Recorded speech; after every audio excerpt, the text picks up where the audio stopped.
বা নির্বাচন কমিশনের পক্ষ থেকে বেসরকারিভাবে তারা তো ফলাফল ঘোষণা করে নাই। তারা বলেছেন কে কত ভোট পেয়েছে, কে বিজয়ী হয়েছে, শব্দটাও তারা উচ্চারণ করেন নাই। যতটুকু আমরা জেনেছি তাতে আমরা 2/3 বেশি আসনে বিএনপি বিজয়ী হয়েছে এবং বিএনপির সঙ্গে যারা যুক্ত ছিলেন জোটে তাদেরও অনেকেই বিজয়ী হয়েছেন।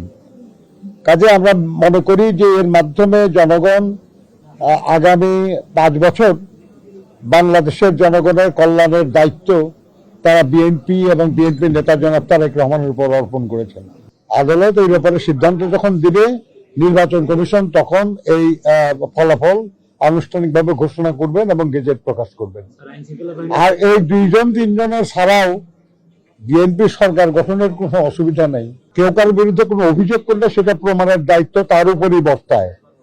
যদি সত্যি সেরকম কিছু ঘটে থাকে তাহলে ওনারা সেটা প্রমাণ করতে পারলে যাদের বিরুদ্ধে তারা অভিযোগ করেছেন সেটা তাদের ব্যাপার। এটা আমাদের বিরুদ্ধে তো তারা অভিযোগ করেন নাই।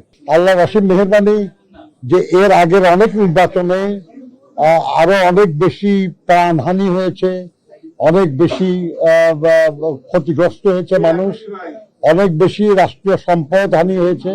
এবার আল্লাহ অসীম মেহেরবানিতে তেমন কিছু হয় নাই। এটা খুব গুরুত্বপূর্ণ বিষয়।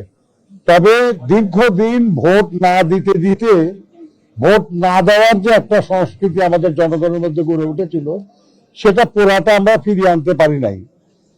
আমরা আশা করি যে আগামী দিনগুলিতে আমরা পারবো জনগণকে ভোটের প্রতি আরো আগ্রহী করতে পারবো, যাতে সব মানুষই ভোট কেন্দ্রে আসে এবং তাদের অধিকার প্রয়োগ করে রাষ্ট্র পরিচালনার দায়িত্ব দেওয়ার ব্যাপারে।